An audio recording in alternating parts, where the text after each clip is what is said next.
lagi ya, nggak nyampe sebulan malah. Eh, Bisa ikut bus, ada list busnya saya udah share, udah dari kemarin saya udah share. Mungkin yang belum nulis bisa nulis, karena takutnya gini ya teman-teman, ini kan kita kan bisnya bukan punya AFC ya, kita bisnya kan pasti ada sewa.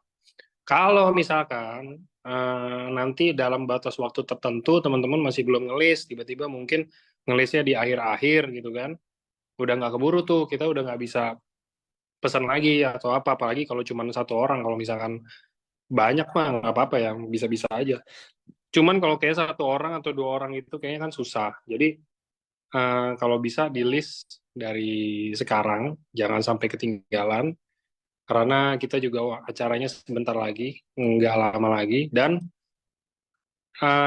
untuk yang belum booking hotel dan lain-lain, di booking secepatnya ya. Sebenarnya kalau mungkin ada yang beberapa mau booknya setelah Lebaran ya nggak apa-apa juga sih. Yang penting intinya hotelnya juga kalau bisa saya info mungkin akan segera habis juga.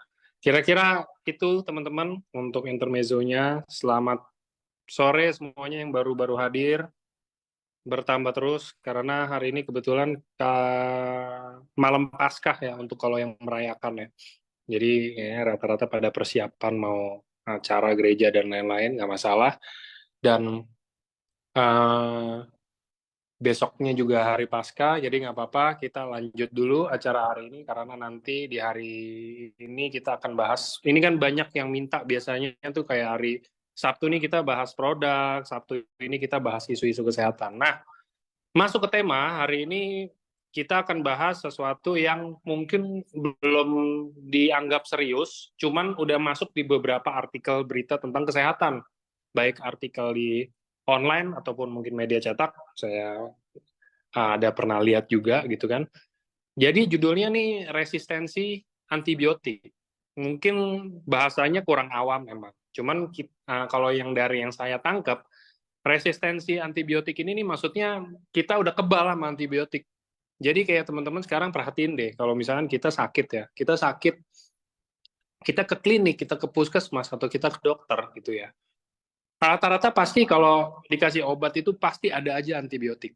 Pasti ada aja. Dan biasanya tuh antibiotik itu kalau yang mungkin nggak tahu, biasanya tuh ada pesan antibiotik itu harus habis. Iya, gitu kan. Katanya kalau nggak habis nanti kita obat itu nggak mempan lagi. Jadi biasanya yang harus habis itu adalah antibiotik. Jadi eh, hari ini kita mau bahas nih resistensi antibiotik. Maksudnya apa sih resistensi? Jadi di saat tubuh kita sudah tidak menganggap antibiotik itu jadi bantuan lagi mungkin ya. Kalau untuk bahasa awamnya, jadi kita ya udah kita ada penyakit apa kita konsumsi antibiotik yang nggak sembuh-sembuh gitu-gitu aja sama-sama aja. Itu kira-kira. Nah, terus apa yang harus kita lakuin? Gimana caranya kita mencegah itu semua? Nah, hari ini kita akan bahas itu ya. Kita akan bahas resistensi ini, gimana caranya kita menanggulanginya. Nah, langsung saya sudah undang seorang dokter yang akan membantu kita semua untuk mentransfer ilmu materinya juga tentang apa sih ini resistensi antibiotik sekarang atau 50 tahun lagi, karena dikasih judul itu karena kalau di beritanya tuh 50 tahun lagi akan ada peneliti yang bilang 50 tahun lagi kayaknya tuh orang-orang rata-rata kalau hidupnya kayak begini terus udah nggak mempan tuh antibiotik pada penyakit apapun gitu loh.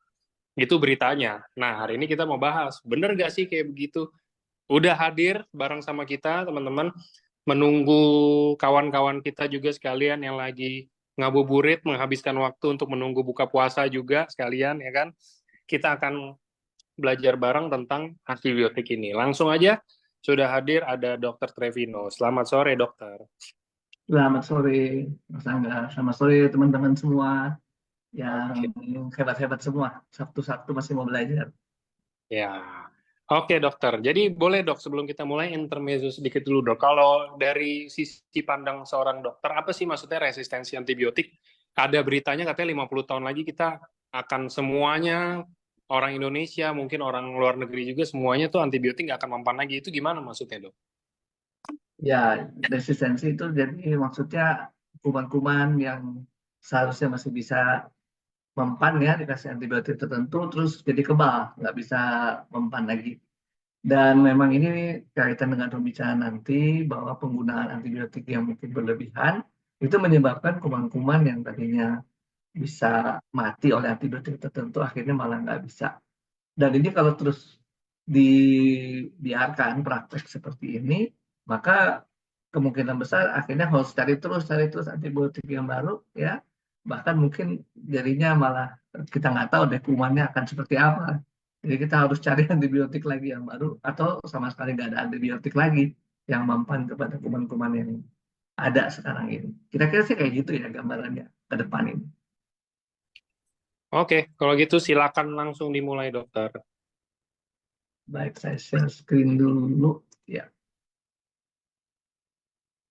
oke, mudah-mudahan sudah kelihatan ya. Oke, materi resisten antibiotik mungkin juga sangat medis ya. Jadi nanti saya pikir kita akan lebih banyak ngobrol-ngobrol aja dulu tentang pengalaman teman-teman semua sambil kita menyinggung materi resistensi antibiotik ini. Ya, artinya ya kita nggak usah terlalu mendetail secara medis ya. Yang penting kita kemudian bisa berbagi pengalaman, sharing, dan mungkin ada pertanyaan-pertanyaan yang sedikit banyak menyinggung materi. Nah, ini untuk Bapak Ibu ketahui, saya uh, bidangnya kedokterannya adalah kedokteran keluarga sebenarnya. Jadi, saya bukan ahli di mikrobiologi, tetapi saya di sini sebagai seorang dokter bisa menjelaskan sebagai dokter keluarga, memang fungsi kami adalah berusaha menjelaskan bahasa-bahasa medis ke dalam konteks awam. Jadi yang penting adalah apa sih yang kita sebagai orang awam semuanya ya, artinya juga saya sebagai dokter harus lakukan dalam konteks mencegah resistensi antibiotik ini. Jadi nggak perlu kita mendalami secara medis ya Bapak Ibu semua ya. Nah di sini kita akan bahas apa saja sih eh, resistensi, apa itu resistensi, jadinya bagaimana, dan kemudian bagaimana kita bisa menghindarinya serta apa peran yang bisa kita lakukan bersama. Nah ini Bapak Ibu semua ini adalah suatu grafik yang diambil dari WHO tentang resistensi antimikrobial, mikro anti resistensi antibiotik ya, AMR, sebenarnya AM ini antimicrobial resistance ya.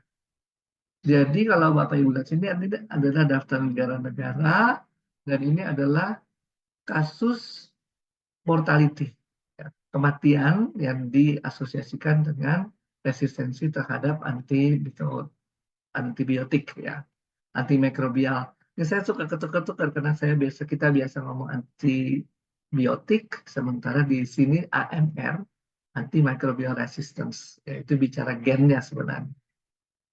Nah, ini kalau Bapak Ibu lihat di sini ya, grafik ini menunjukkan angka absolut ya, 50, 100, 150, 250 ya. Jadi ada negara-negara yang tinggi sekali kematian yang disebabkan oleh resistensi terhadap antibiotik. Nah, Indonesia di mana? Indonesia di tanda merah. Jadi ada sekitar mungkin 75 kematian ya, pada tahun 2019 yang dilaporkan karena resistensi antibiotik. Kalau kita pikir 75 kayaknya kecil gitu ya. 75 kecil. Masalahnya kita nggak tahu yang 75 kecil ini apakah dia hanya pada 75 orang ini saja. Karena sebenarnya ini bukan 75 orang. Kalau Bapak Ibu lihat satuannya di sini, 75 per 100.000 penduduk. Nah, berarti kalau di 75 per 100.000 penduduk, untuk Indonesia ada 270 juta. Dibagi 100.000 kali 75. Segitulah banyaknya kematian yang diperkirakan akibat resistensi antibiotik. Ya, 270 juta dibagi 100.000 ya, dikali 75. Nah, kalau udah kayak gitu angkanya kok gede banget ya. Dengan angka yang gede banget kita mulai bingung nih. Di mana dia orang-orang itu kita juga nggak tahu ya. Siapa yang sudah mendapatkan kuman yang resisten sama enggak ya. Nah, kuman sendiri kan nggak langsung semua bikin penyakit ya. Jadi ini ya Bapak Ibu lihat. Jadi dia bisa aja punya kumannya tapi nggak sakit. Tapi nanti begitu dia sakit, dikasih antibiotik, ternyata nggak bisa resisten ya. Jadi ternyata akibat resistensi itu nomor 4. Ini yang ya, ini data Indonesia oleh WHO ya. Nomor 4 nih. setelah penyakit karena jantung, kanker, ataupun diabetes yang berkomplikasi di ginjal. Tinggi loh ini Bapak Ibu ya. Tadi ingat ya, 270 juta dibagi 100 ribu kali 75. Segitu banyak orang yang meninggal diperkirakan karena resistensi antibiotik. Berarti ya, yang lain gimana? Yang lain masih hidup yang lain. Ada yang sakit, ada yang baru ketularan tapi belum sakit. Nah, itu lebih susah lagi. Karena kita nggak tahu yang mana orangnya. Ya. Kita hanya tahu ketika dia jadi sakit, dikasih antibiotik, terus nggak mempan. Dan yang nggak mempan ini ternyata menimbulkan kematian nomor 4. Ya, begitulah keadaannya kita. Dan kenapa bisa terjadi seperti ini? Itulah yang kemudian masih dipikir-pikir nih para ahli gimana ya. Yang baru ketahuan di sini ini gambar kuman. Contoh kuman saja. Lalu di sini ada antibiotik. Antibiotik ini masuk ke dalam kuman. Harusnya dia menimbulkan reaksi berantai sehingga kuman ini mati. Ya, ternyata ada kuman-kuman tertentu yang kuat menimbulkan enzim yang menyebabkan inaktif. Antibiotiknya nggak jadi aktif. Ada kuman-kuman tertentu yang kuat. Ya, nah kuman-kuman tertentu yang kuat ini kemudian apa nih membuat kuman baru lagi yang sama gitu ya.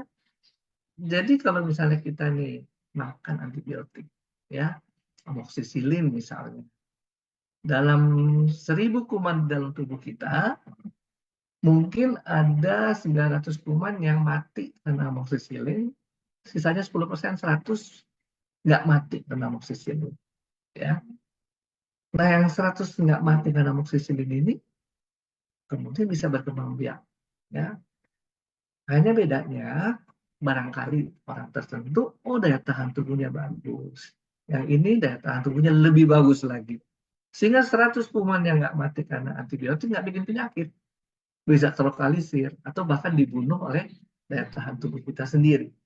Jadi antibiotik juga membantu membunuh kuman masif yang seperti bom atom, tapi juga daya tahan tubuh kita bisa membunuh kuman-kuman itu sendiri ya.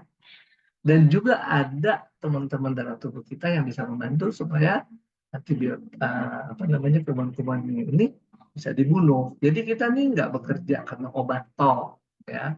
Obat itu salah satu ya, salah lainnya bukan salah lain ya.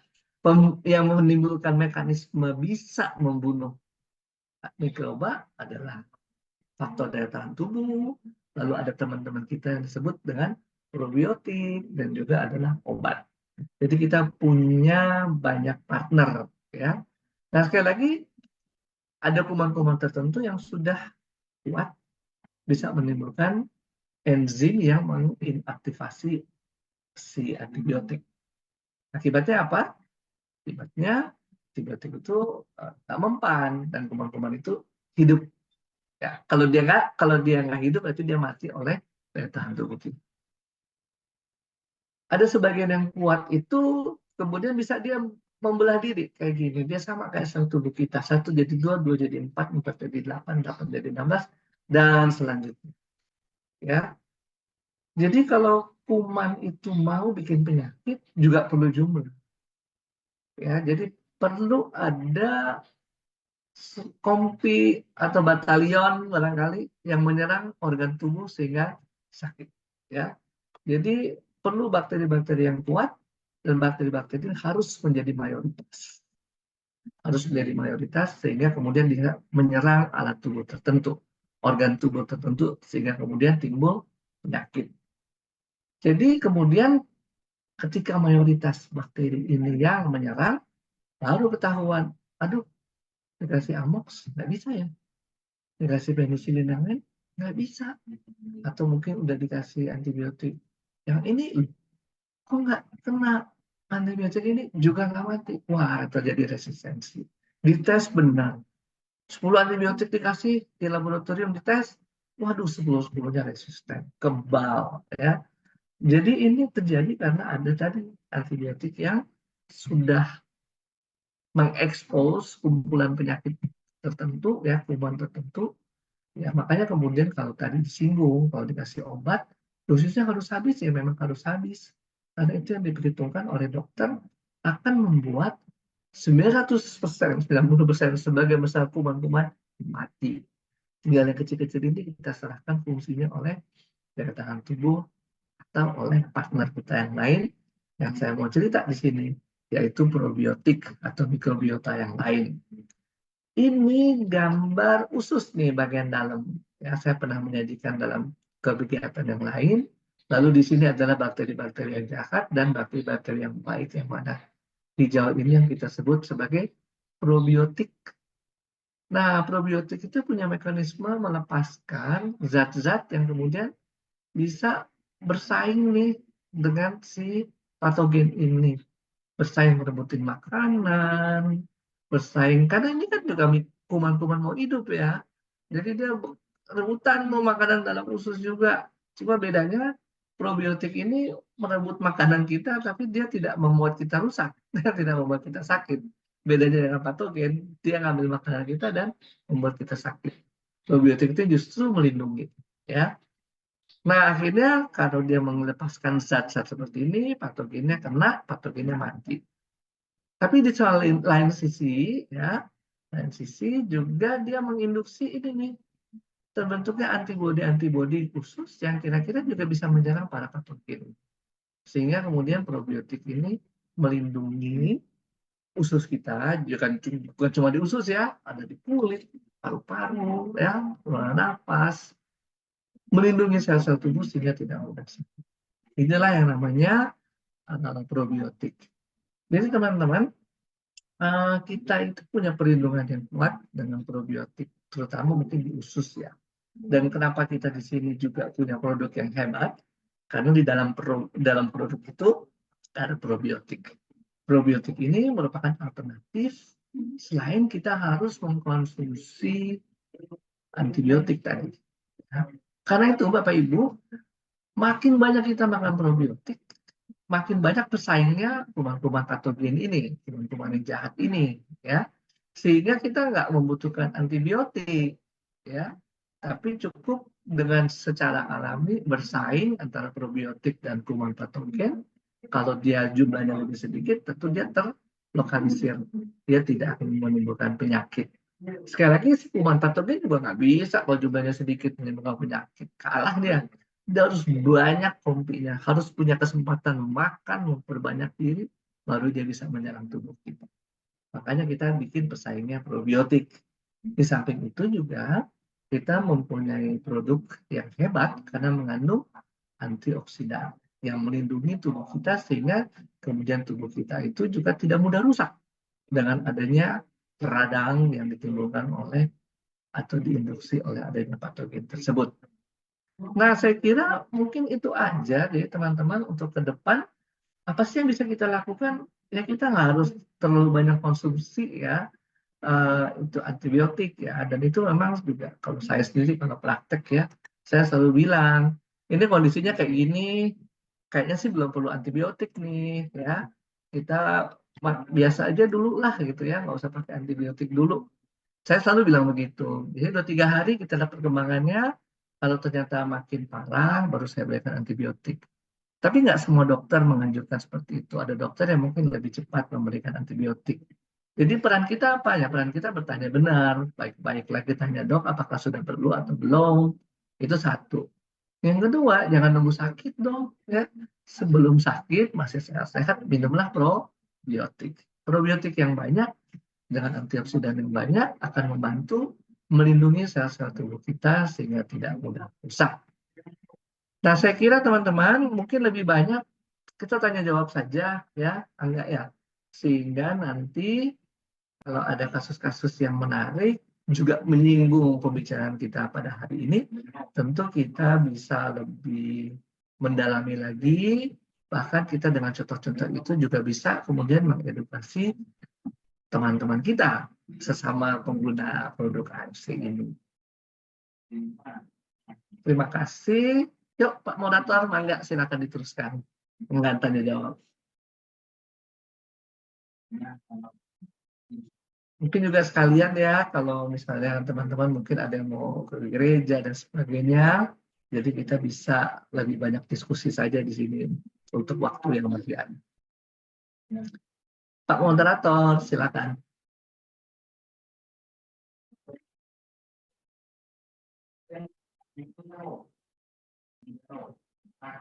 Halo.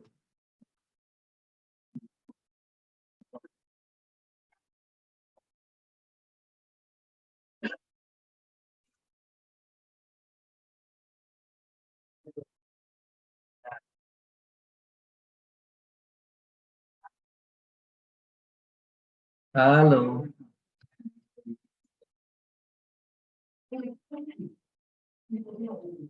Mana? Saya coba lihat dulu deh. Dok, ada yang bilang antibiotik minum 3 hari saja nggak apa-apa. Apa-apa atau tidak apa-apa untuk jangka waktu antibiotik diminum itu kita serahkan kepada dokter yang memberi resep ya. Jadi kalau dia beri resep 5 hari, ya minum 5 hari. Kalau resepnya 7 hari, minum 7 hari. Ya. Kemudian untuk kasus TB, apakah fungsi USU? Sekali lagi ya, fungsi USU itu antara yang tadi probiotik. Probiotik membantu melindungi juga sel-sel tubuh kita. Cuma kalau kita sudah sakit TB, pasti jumlah kumannya jauh lebih banyak daripada jumlah probiotik. Sehingga kemudian kita tetap harus minum antibiotiknya, obat TB-nya, baru kemudian kita memelihara kesehatan selanjutnya dengan ursukusi tadi. Di samping itu juga dengan antioksidan yang ada di dalam ursukusi, maka itu akan membantu kita tetap menjaga kesehatan ya, menjaga yang maksudnya dengan obat TB sudah mati kuman-kumannya, kemudian kita tetap menjaga kesehatan. Oke, silakan. Ada lagi yang mau bertanya? Konsumsi apa saja mengandung probiotik? Ya, makanan-makanan sebenarnya kalau dikonsumsi mentah mengandung probiotik ya. Tapi kalau mau dimasak jangan panas-panas. Kalau terlalu panas akan jadi mati probiotik. Silakan Pak Moderator kalau ada lagi yang mau dilanjutkan.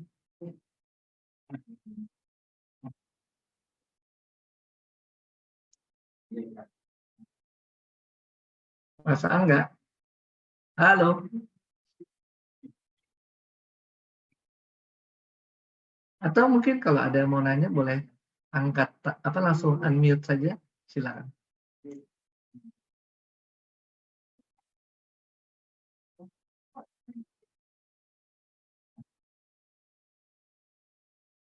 Dia ada lagi dok mau tanya di awal konsumsi, mau tanya di awal konsumsi Subadarusu berapa lama reaksi detox terjadi? Ya kalau reaksi detox ini sebenarnya bukan bahasa kedokteran ya. Jadi reaksi mungkin bisa terjadi, tapi reaksi yang terjadi dengan makan produk ini sebenarnya reaksi yang baik ya. Jadi kalau misalnya terjadi sesuatu yang dirasakan tidak baik, mungkin benar sih disebut detox, tapi terjadinya kapan sih terus terang bisa berbeda-beda, tergantung sensitivitas setiap orang. Pertanyaannya berikut. Silakan Bu Maya kalau mau langsung di-unmute saja.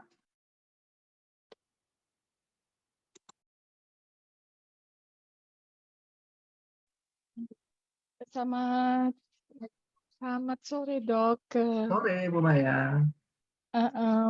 Saya izin bertanya dok. Saya kan selama ini kan sakit tiroid sudah beberapa tahun. Itu saya baru konsumsi Utsukushi 3 minggu. Tapi terus Februari kemarin saya dikasih sakit lagi autoimun lupus gitu dok. Jadi so far aku nggak pakai nggak konsumsi dulu obatnya karena kayaknya tubuh belum ready, kayak rasanya kayak nggak enak gitu loh dok, gitu loh. Jadi saya keep away dulu yang lupus, terus saya pakai Utsukushi sama Suba Amazing ya, gitu loh. Itu dok kalau misalnya saya SLE ya dari kayak ada apa ya, koreng ya di sebelah di belakang kuping gitu aja ada 2 kecil gitu kan. Jadi saya agak takut sih sebenarnya mau konsumsi obat lupus karena obat-obat di sini saya di Perancis, Dok. Eh, eh, Terus saya apakah dengan Utsukushi sama Subarasi tanpa mengkonsumsi obat-obatan lupus itu bisa sembuh gitu, Dok. Karena saya udah pakai tiroid itu karena obat-obatan di Perancis ini kan begitu keras ya gitu loh. Itu kayak GERD-nya itu asam lambungnya naik banget gitu, Dok. Jadi saya mau treatment dulu Utsukushi sama Subarasi, baru saya mau mulai lupus atau nggak usah pakai obat lupus. Gimana itu, Dok? Makasih. Iya, oke, terima kasih Bu ya. Pertama-tama Ibu semoga usahanya berhasil ya Bu ya, dan kita bisa Ibu mendapatkan hasil yang baik. Nah, mengenai sebenarnya obat perlu dipakai atau tidak dilanjutkan, sebenarnya itu konsultasi yang harusnya dilakukan bersama dokternya langsung ya, karena dokternya yang kan bisa mengawasi.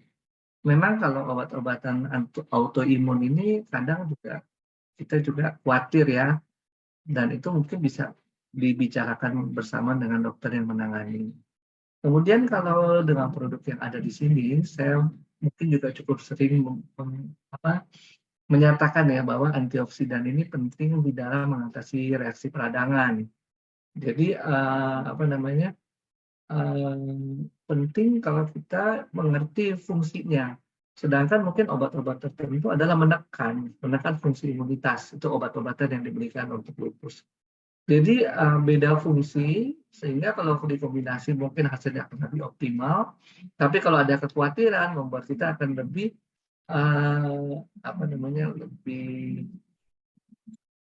lebih sakit lagi ya. Makanya kadang-kadang kita dengar sapi yang gembira adalah obat.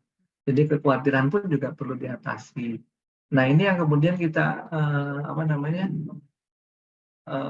ya ini yang Bu, ya kalau menurut saya sih perlu dibicarakan bersama dokter. Nggak bisa langsung saya memutuskan dengan konsultasi seperti ini. Pertama juga saya tidak melihat kondisi penyakitnya.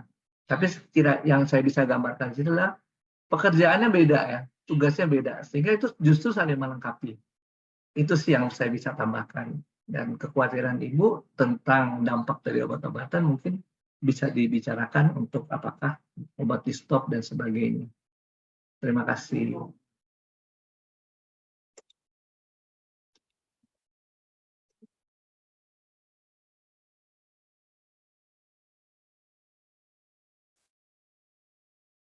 Silakan, ada lagi barangkali yang mau bertanya langsung. Ini buat teman-teman semua juga ya. Jadi ada hal-hal yang berkaitan dengan pengobatan harus dibicarakan bersama dokternya. Jadi nggak bisa diputuskan di sini.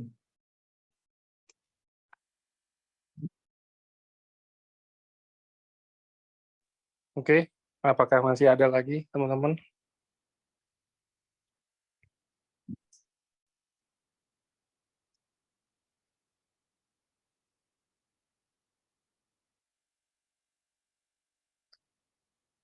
Kayaknya udah nggak ada yang nanya lagi ya. Itu dia angkat tangan nggak ya? Ini Pak Firman. Tangan. Pak Firman mau tanya langsung Pak?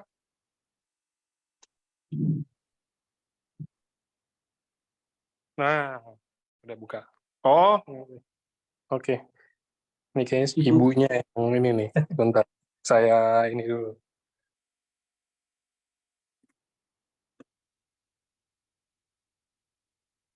Sudah saya unmute tuh, harusnya udah bisa ngobrol.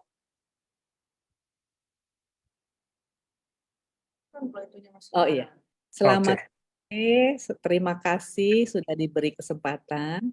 Saya Ibu Dini, istri dari Pak Firman Yaman. Saya baru bergabung dengan AFC itu dekat Christmas tahun lalu. Dan saya juga sudah mengkonsumsi dan saya merasakannya lebih nyaman di tubuh saya. Yang ingin saya tanyakan kepada dokter adalah memang tentang antibiotik yang akhir-akhir ini sering dibicarakan akan timbul satu resistensi.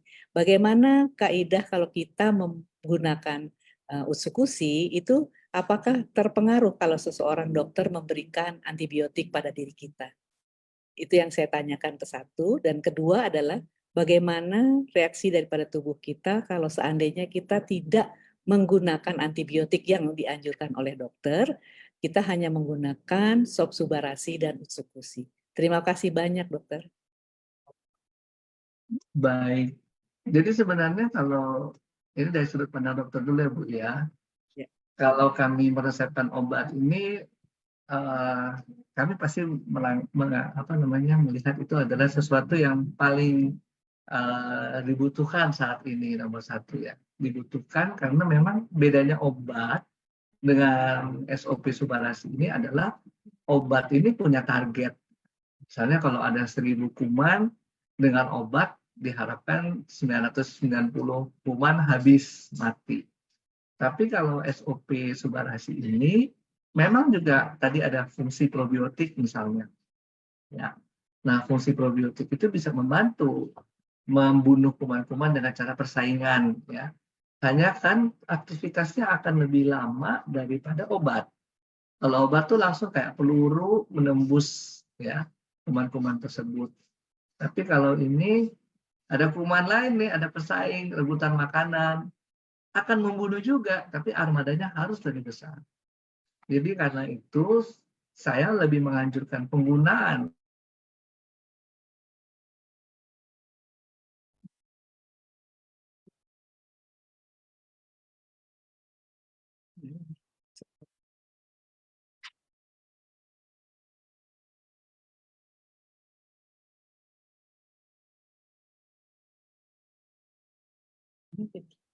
Ya itu modelnya di jalan-jalan dulu ada yang keklik nggak? Enggak. Udah diapain aja lepas. Mungkin yang di sananya kali. Dokternya lagi putus sebentar, Bu. Oh iya. Oh iya. Maaf ya. Iya, Bu, nggak apa-apa. Ibu gabung dari kapan, Bu? Sejak Christmas kemarin, Berarti 2023 ya? Ya. Oke. Nah, Tapi dokternya kita bincang-bincang dulu aja kali. Tapi saya boleh. punya tetangga ya waktu mengalami COVID itu katanya waktu sedang berlangsung menderita COVID adiknya dia tidak kan konsumsi yang dikasih di rumah sakit, dibuang ke WC. Lalu dia mengkonsumsi Subarasi dan utsukusi, ya sembuh juga akhirnya. Pulang dari rumah sakit lebih awal, cuman hari ke-5 dia pulang akhirnya. Apakah emang ini ada keampuhan tersendiri pada individual atau bagaimana? Itu yang saya mau tanyakan. Itu Oke. Nah, udah Dok. Jadi Dok, ini pertanyaannya tadi udah saya simpulin, Dok. Jadi pertanyaannya nih, kemarin itu katanya ada tetangganya COVID. COVID itu kan, saya nggak pernah kena COVID sih, jadi saya nggak tahu dikasih obat apa ya. Mungkin dokter tahu nih. Nah, cuman katanya Ibu Dini, katanya pokoknya intinya nggak diminum lah ya Bu, obatnya ya Bu ya. Dibuat dari rumah. Ya, obat dari rumah sakit itu nggak diminum, tapi dia konsumsi Suba dan Utsu. Ujung-ujungnya sembuh juga gitu loh, Dok. Nah, itu tuh yang mungkin yang mau diketahui, walaupun kita selama ini mengklaimnya produk kita ini bukan obat, tapi ini nyatanya bisa kayak, ya saya nggak berani bilang menggantikan obat juga sih ya, cuman maksudnya apa ya, bisa membantu pemulihan juga untuk COVID gitu ya Bu ya, maksudnya ya. Karena dirawat itu tuh kan di rumah sakit, jadi pulang jadi akhirnya. Kira-kira gimana tuh Dok, pandangannya kalau dari sisi kedokteran lah Dok, itu maksudnya? Sebenarnya kalau COVID sendiri, COVID itu kan virus, jadi hampir sebagian besar virus itu bisa disembuhkan oleh daya tahan tubuh sendiri. Jadi justru kalau memang dibilang makan Suba Utsu, ya betul, karena Suba dan Utsu itu meningkatkan daya tahan tubuh. Ya. Sedangkan obat-obat yang diberikan pada resep COVID, satu misalnya mengurangi gejala, mengurangi peradangan, ada antibiotik. Antibiotik itu bukan buat virusnya, tapi mencegah supaya tidak terjadi komplikasi pneumonia. Jadi benar, kalau pengalamannya dikasih itu ya sembuh ya betul. Jadi emang begitu. Tapi bukan mekanismenya, bukan dia membunuh virus, mekanismenya melalui peningkatan daya tahan tubuh. Gitu. Oke, dan mungkin kalau Suba Utsu nggak ada efek samping juga kali ya dok ya? Nggak ada efek samping, betul. Oke, ada lagi Bu Dini? Mau Eh, sharing juga nggak apa-apa Bu, kalau mau ini mah Bu ngobrol aja ya kan? ya, ada yang saya mau sharing gini. Silakan. Nggak, saya juga kena herpes waktu itu di daerah sisi lateral ya, di sisi sampingnya. Jadi ternyata diberikan oleh dokter yang menterapi, dikasih antivirus, kemudian diganti anti untuk turunan demamnya, dia tidak tahan karena jadi geliang, akhirnya ditawarkan Utsu sama Subarasi ini, dan ternyata setelah diperhatikan sembuhnya lebih awal, lebih cepat, karena kebetulan ingin terbang juga waktu itu, ingin bepergian ke lain negara. Jadi tidak jadi keropeng yang tinggal itu tidak mengganggu sekali terhadap dirinya, dan pedis-pedis yang nyeri-nyeri pada bagian dekat punggungnya itu tidak begitu sakit dirasakan. Apakah itu mekanisme jadi untuk sebagai imunnya ditinggikan juga seperti yang dokter utarakan, atau dengan mekanisme yang lain, dokter? Ingin saya tanyakan. Iya, memang betul Bu. Ini artinya dalam mekanisme Utsu dan SOP ini kan Subarasi ada mekanisme untuk meningkatkan perbaikan sel ya, regenerasi sel. Jadi apa yang dialami tadi juga betul Bu, bahwa akan lebih baik kelihatannya, fungsi kulit juga lebih bagus, itu juga karena mekanisme dari SOP dan Subarasi dan Utsu ini. Benar Bu.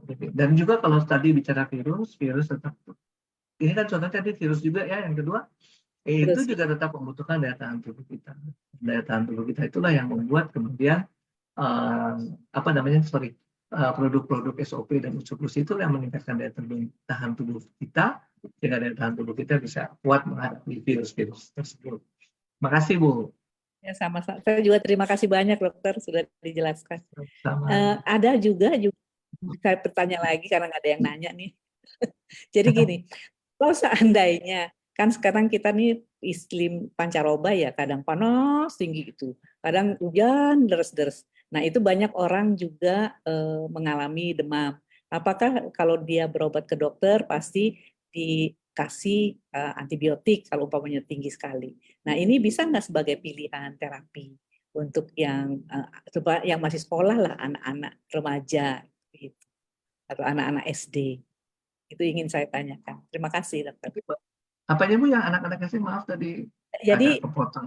hujan ya, karena iklimnya juga panasnya terik sekali, pancaroba, sehingga istilahnya anak-anak itu kena hujan, karena itu berobat karena dia demam ke dokter, lalu memberi juga supaya cepat masuk sekolah dikasih antibiotik.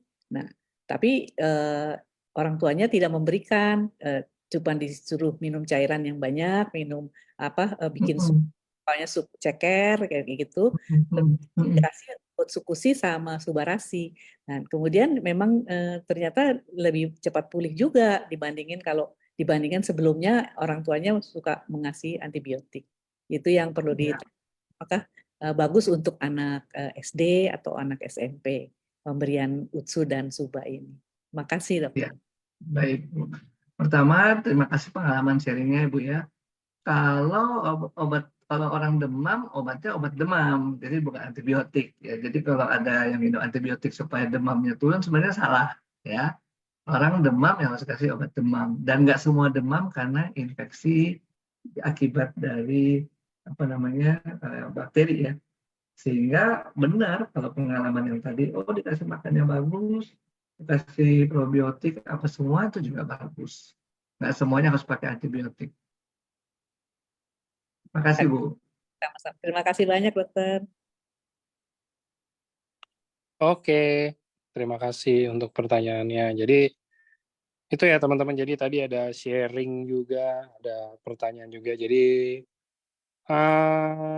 itu ya teman-teman, jadi kita di sini tujuannya kan edukasi ya, bukan untuk kayak nakut-nakutin gitu loh. Jadi kayak oh ya udah saya sakit nih, contoh ya. Ini si Angga sakit. Saya sakit misalkan infeksi, contoh. Namanya infeksi ya, kita udah tahu rata-rata pasti butuh antibiotik gitu ya. Misalkan infeksi saluran pencernaan, atau infeksi ISK, atau misalkan infeksi apa gitu kan. Terus saya ke dokter, dikasih dokter antibiotik.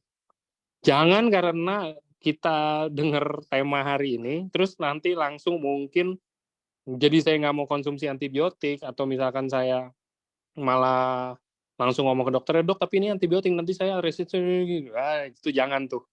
Jadi pokoknya intinya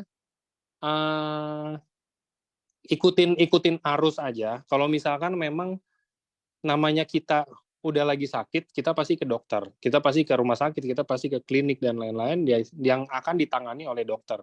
Jadi dokter itu yang akan menangani kita, dokter itu yang lebih tahu lah. Maksudnya kayak sekarang, kayak saya pun, saya juga nggak sekolah dokter gitu kan. Terus kalau dokter kan lama ya dok ya, bener ini dokter Trevino lama nih pasti sekolahnya.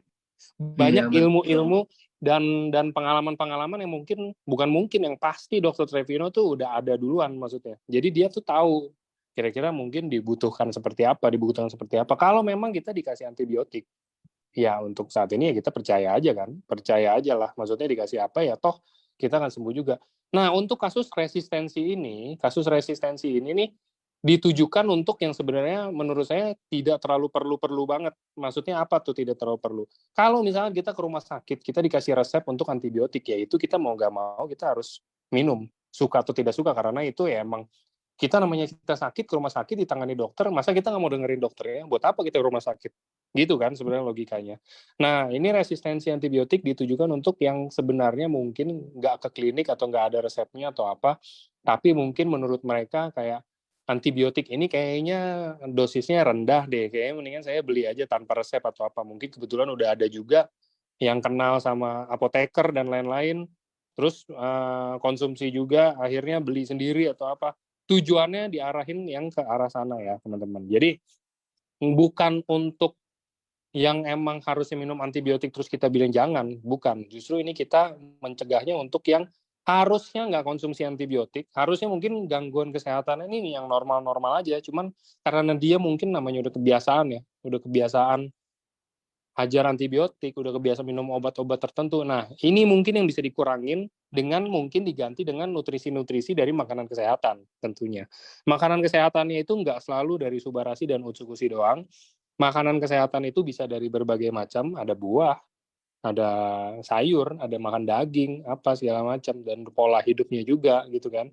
Semuanya masih bisa, semuanya berkaitan. Jadi nggak selalu, walaupun ini Zoom-nya Zoom EFC ya, EFC ini produknya Subarashi dan Utsukushi, tapi saya juga nggak mau terlalu muluk-muluk bilang kayak, oh yaudah kalau sakit apa ya udah konsumsi aja, atau mau cegah apa konsumsi aja. Tetap aja mau kita konsumsi Suba Utsu 1 ton juga, kalau misalkan kita tetap hidupnya berantakan juga kan sama-sama aja gitu loh maksudnya. Logically speaking kayak begitulah. Kayak misalkan perokok, oh iya perokok, saya udah rada sakit nih, sesak nafas nih, kayaknya saya ada di dada saya ada yang salah nih, ngerokok nih. Terus tiba-tiba muncul tuh konten yang saya bikin gitu kan. Oh, konsumsi Subarashi dan Utsukushi bisa membantu mencegah gangguan-gangguan mungkin pada paru-paru, contoh misalkan. Ya udah, terus kalian konsumsi nih Subarashi Utsukushi, tapi ngerokoknya sehari tetap 1 bungkus. Ya sama aja, Pak, Bu, gitu kan sebenarnya kan. Ya itu sama aja, mau gimana gitu loh. Itu contohnya aja teman-teman, kira-kira kayak gitu. Jadi sekali lagi mungkin udah beribu-ribu kali dibilang, mungkin produk kita ini produk makanan kesehatan, kita nggak ada ngeklaim kita bisa menyembuhkan, kita nggak ada ngeklaim kita bisa melawan penyakit yang kayak gimana banget. Kita ini sifatnya pendukung. Kalau misalkan udah konsumsi obat, pasti pertanyaannya, boleh nggak saya udah konsumsi obat, saya boleh nggak konsumsi ini? Boleh, karena ini makanan. Dan ada aturannya mungkin selama ini, kalau seingat saya tuh harus Suba Utsu dulu baru minum obat diselangin berapa lama, itu bukan karena takut keracunan kalau ketemu, enggak juga, cuman jatuhnya kita makanan ya, makanan kita lawannya lawan obat gitu loh. Obat pasti kan reaksinya akan lebih kuat dibandingin kita yang cuman makanan gitu kan. Nah itulah kenapa harus dijedain ya, biar kita tercerna dulu dengan baik, baru kita konsumsi obat. Kira-kira gitu, teman-teman. Mungkin ada yang mau ditambahin lagi untuk dari dokter?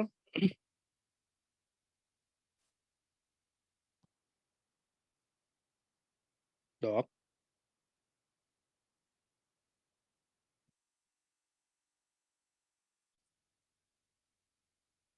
Dokter? Yes. Ada yang Halo. mau ditambah, Dok, untuk penutup sebelum kita tutup acaranya? Ya, tadi terima kasih banyak nih ya, udah dikasih pencerahan juga buat teman-teman semua bahwa kita harus membedakan antara makanan sehat dan obat-obatan. Itu yang paling penting. Jadi Bapak Ibu tadi banyak pertanyaan-pertanyaan live tadi berkaitan dengan obatnya mau diterusin apa enggak. Nah itu harus hati-hati ya. Itu sudah sangat baik tadi dijelaskan Bapak Ibu. Ini adalah makanan sehat, itu yang paling penting ya. Sehingga kemudian kita melihatnya efeknya efek yang long term, bukan sekali makan 5 hari sembuh, nggak gitu kita ngelihatnya. Jadi teman-teman sekalian dalam menggunakan dan mengajarkan penggunaan produk ini, saya sarankan untuk lebih wise lagi. Itu aja mungkin ya teman-teman. Dan dalam konteks kita bicara mengenai resistensi antibiotik, silakan secara rutin kita mengkonsumsi probiotik yang ada di usuk-usik sehingga jumlahnya jauh lebih banyak daripada bakteri-bakteri yang patogen tadi, dan bisa menjadi pesaing sehingga pada bakteri yang patogen kalah ya, kalah perebutan makanan. Itu ya teman-teman saya, terima kasih. Oke, kalau gitu siap. Terima kasih teman-teman semuanya. Selamat sore, selamat melanjutkan aktivitas ini. Tinggal kalau di Jakarta tinggal 2 jaman lagi untuk buka puasa. Semoga semuanya puasa dilancarkan sampai hari kemenangan nanti. Sampai jumpa di acara selanjutnya di hari Senin. Kita ada acara training bareng sama Daimyo. Oke, kalau gitu semuanya terima kasih. Selamat sore semuanya. Thank you, dokter. Terima kasih semua.